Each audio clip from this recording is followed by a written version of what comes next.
etc. So in 2016, we go through elections, normal local elections. Then boom, no, there's by-elections, I think maybe 2 years later, I can't recall the year. And the reason why, it was because my ward councillor was not residing within the ward, you know. So not only in the township, but even in some of these suburban areas. And I mean, Waterkloof, this is an area where ministers live, you know, diplomats, ambassadors live, you know. So you expect that a ward councillor will be residing because of the comfort of the area itself, you know. That is a very... No, in that instance, I think this is like, it's a bit unfair. If you're a ward councillor and you make what, 900,000 rand a year, or what do ward councillors make? Between 600,000 and 900,000 rand a year, depending on where you are. There's no way you can expect me to live in Camps Bay and that's my ward. What? Right? I can't afford the property there. I can't afford it. But then, some tools. So I'm going to have to go and live in Fresno. Exactly. No, but I can't imagine a resident of Waterkloof deciding to run for council. I can't imagine that happening. Because they already probably have a really good job. They're like, I'm just and so somebody in the town next to Waterkloof, what's this? Somebody living in say Ferry Glen will decide, I'm 10 minutes out of Waterkloof, so I'll run. I don't really have a nice job, property rates here are lower, I'm working class, I'll run, but then I'm representing the people where I don't But then that must be a rule, which is that, okay, it's acceptable. Because that's not the rule currently. Like, I could imagine that you find a way to vote in. Because otherwise, you see, in places like Waterkloof, I mean, as unfair as that is, and I take your point, where it's actually a problem is in the needier communities, the poorer communities, where the council... But by the way, just to interrupt your point, sure. Problem is the Waterkloof is that, I'll tell you, there's a lot of crime. Street lights are not working, right? And the reason why there's a lot of crime, I'll be sleeping at my house, and I'll hear an AK-47. And the reason being, they know that the diplomats are vulnerable again because they're not South Africans, these people. Sure. There was one time I was driving at night and I had a Sasol garage, which was just the same street from my house. So I'm like, okay, you know what? It's 12 o'clock, midnight, I want to go and buy something at the garage. So it's less than a minute drive. When I came back, I was followed by an X5, not just in the car. And this guy's flicking, and I'm thinking, in the middle of the midnight, you're flicking, and you've just passed the garage. Then I had to drive out of Waterkloof, go on to R21, go on to Hans Street, stop by the PP garage. Luckily, those ADT guys were there, and I'm like, this guy's following me, and then he just passed. So there's a lot of things also happening there. So you can't be a councillor and not understanding our issues, because the issues in Waterkloof and in the township are not the same, but we all have challenges. Sure. No, but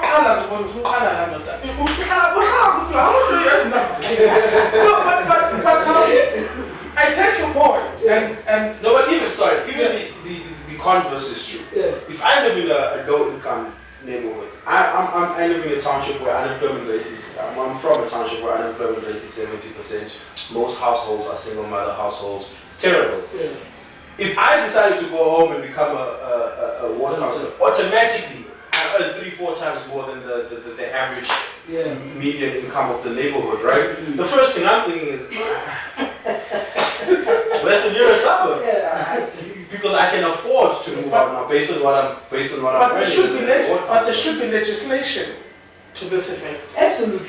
So, I mean, we need to fill the gap on either side, whatever the situation is. We need to fill the gap. There's clearly a gap, and the people who are paying the rates and taxes, or in some cases not paying the bill, but require the services because of the public good, are suffering.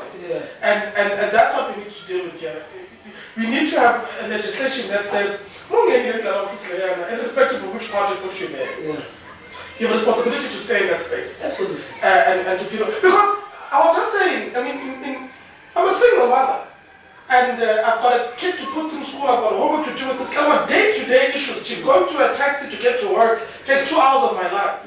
I don't want to know I don't want to be keeping time for my ward councillor. You know what I mean?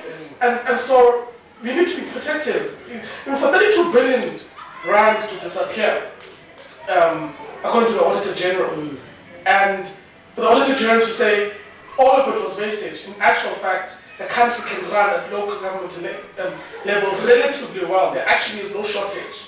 It's 32 billion rand that went irregularly.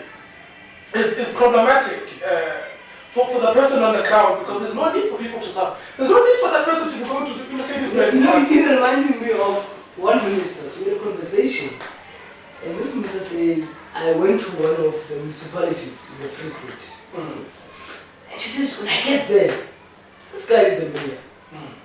He's not talking anything about the community. All he's talking about is business, man. So you have people also, again, who are put there, but not there to serve the people of the area where they are. All they think about, and this is what you're talking about, the wasteful expenditures, because of the corruption that we're seeing. It's no longer about the people of the community, service delivery, and so forth, you know.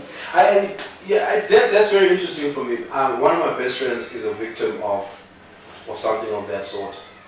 Municipalities have quite a bit of money that either through collection of rates and taxes or grant money that they get either from national or provincial government to do certain things.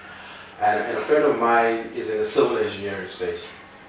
And there was a storm water drain refurbishment project going on where we're from, and he was one of the contractors on this thing. But what happened was, somehow there was a contractor who didn't make the cut, who was unhappy about it, and he decided he's going to hijack the site. And he got his people to come and protest there every day, claiming that this tender went to people who are not from here, and business is flowing out of here, and these people are being corrupt, and now none of the work can be done. Stormwater drainage is important, because that's the difference between sewer in the streets and sewer in the sewer. Do you get what I'm saying? And if you're from the township, sewer in the street has become a common part of our lived experiences. That shit smells terrible. No positive. But now people have to live in that, because there's a guy who's not in government, but he's an aspiring businessman who's disgruntled that he didn't get this tender or he didn't get in on this deal, and now he's hijacking this. And we see that happen especially with contracts that have been issued out by municipalities, because it's easy to go and protest at the mayor's office than to go and protest at the premier's office. Absolutely. Or to protest at the president's office. But you see, this is the reason why I think what they're doing with this district development program is that they're trying to cut out municipalities and provincial offices, particularly the provincial offices, from having the authority. They want to centralize it so that the level of accountability is greater. You come, and man, this thing hits me so bad. You come towards and then you come by State City. Right? And then as you get to State City, you need to cross now. This is R5, this is R11. You need to cross towards Deep Street. Call me to tell you 10, that's fine. 15 years ago or something. Okay? To build a road. To build a road. The road is still excellent. Where I live, you come around just before you hit the street. There's now a community that's been established there. So government has gone into partnership with private sector communities to build a mega city or mega development there that doesn't have proper infrastructure from 15 years ago. There's a new community there. We are struggling with traffic. Our kids, that place is like a wilderness, okay? It's a dumping site, actually. It's a dumping site, but kids are getting raped, people are getting hijacked. There's one way in and one way out because there's no other. So, and it speaks to precisely what you're talking about, is that we need municipalities to take accountability, and where they're unable to. I think the centralization, I think it has its own deficiencies. We saw how the centralization, for instance, with protective personal equipment was, and social development projects, and giving communities that don't have food.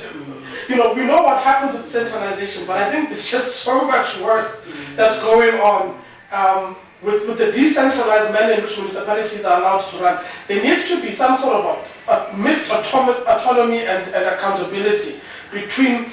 Because the people we vote for at national level are clearly doing, if people have to start paying their own monies to make roads, it means that nobody cares enough to hold these guys accountable. So I'm looking forward to I don't think so.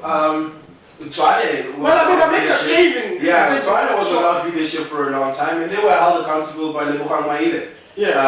who lost in court, unfortunately. Yeah, But yeah. at least there was an attempt on his part Yeah. to say we're going to take the city of Tshwane under administration. Yeah. Most of the municipalities in the Free State are under administration. But I want to argue also, and I want to link it to politics, what you're saying. Now, you must remember that there's also a provincial conference of the ANC coming up. Yeah. And it was the DA that was in council at the time, and Lebo Khamaini did that. There's a case in Makana municipality, right? The UPM, Unemployed People's Movement, are the ones who are pushing that case. They've won the case at the High Court in the Eastern Cape, where the province has been instructed to dissolve the municipality. You know what the province has done? Is appealing this case now. It's in Bloemfontein Appeals Court. We don't know when it will sit because of COVID and so forth, so a lot of things will happen. But most of these things are not also genuine and honest about the people. It's also about the political dynamics that are playing themselves. And when I look at Eastern Cape and you look at the dynamics that are happening in Nelson Mandela Bay, for example, at Boani Lungisa over there, you see how they relate to the premier.